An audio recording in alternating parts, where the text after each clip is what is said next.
Home, creo que o ser de Rianxo tivo unha influencia decisiva, non? Eu criei-me nunha aldea rianxeira de Asados,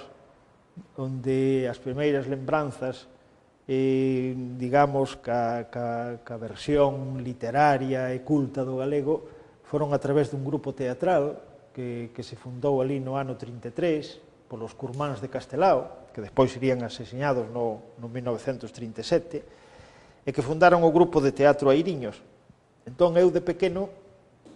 de moi pequeno, asistía non tiña nin siquiera conciencia de que iso era teatro, chamábamos veladas. Entón, representábanse as obras históricas, o Rei da Carballeira, na casa do Ciruxano, de Hermídea de Charlón, pero de calquera maneira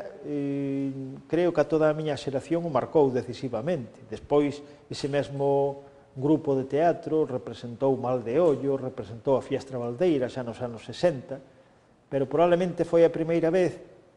que vía nun escenario, nun cine que había ali, Cine El Centro, que se chamaba, no mesmo Asados, pois recitar unha serie de textos con esa maxia que de alguna maneira representa o teatro, non? Despois hai toda unha serie de circunstancias que, cando eu tiña pois moi poucos anos, nos anos 50 e tantos, inaugurouse ali a praza de Manuel Antonio, e ali chegou pois un poeta que era crego, Faustino Rei Romero, que era tamén rianxeiro, e, por suposto, que falaron en galego, enteiramente, e nun acto multitudinario, estábamos ali toda a aldea, e de seguido, pois, sendo xa un adolescente, pois, tomei contacto cos que ali, de alguna maneira, tamén tiñan inquedanzas literarias e culturais, un dos que fora líderes do Partido Galeguista tiña unha taberna en Asados, foi un home sempre moi reivindicativo, foi un home, o xenro deste home foi o que me dou a ler por primeira vez nunhas follas mecanografadas os primeiros poemas de Manuel Antonio, oín falar de Dieste, de Castelao, por suposto, un tío meu e meu avó estaban afiliados tamén e figuran nas listas aínda do Partido Galeguista, de tal maneira que creo que foi este ambiente que de alguna maneira todos os rapaces da aldea, digo eu, disfrutamos, o que me puxo en contacto cun mundo que na aldea non se coñecía, non? É dicir que cando fun despois a estudar a Santiago, daquela non había institutos máis que nas capitais, non? Eu nací no 45, por tanto,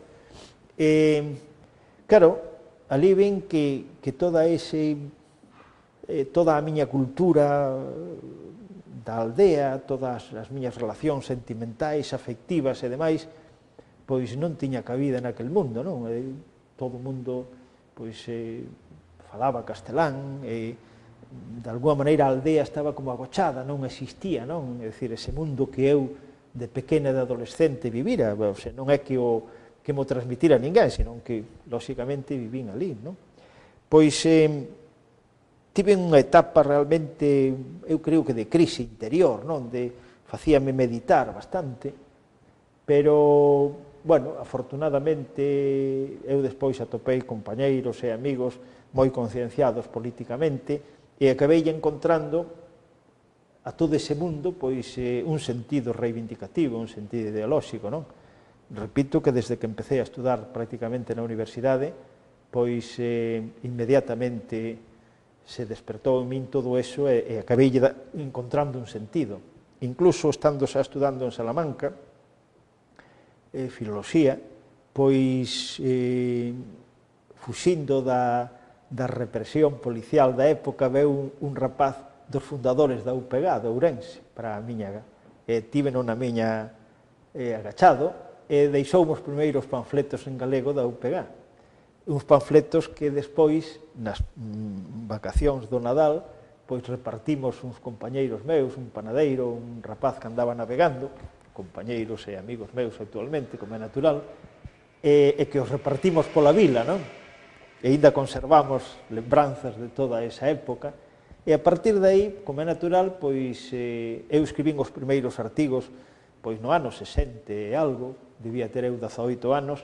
en la noche, cando eran as festas de Guadalupe de Rianxo, pois invitáronme, e claro, escribía sobre a xente local, non? É dicir, acórdome que dali das Ados foi un director xeral dos franciscanos, o padre Luís Iglesias, e creo que foi o meu primeiro artigo, cando tiña 17 ou 18 anos, non? No xornal La Noche, que xa moitos de vós nin sequera chegaste de saber con vida, non? E, bueno, foi a partir de aí cando, bueno, fixen a miña tesina sobre o padre Sarmiento, o profesor pensado, pois, abreume toda unha canle de investigación alrededor do idioma e da filoloxía, e a partir de aí, pois, encamiñei, digamos, as miñas inquedanzas e os meus estudos prácticamente, pois, a literatura e a cultura galega, e moi especialmente, se cabe, por azares da vida,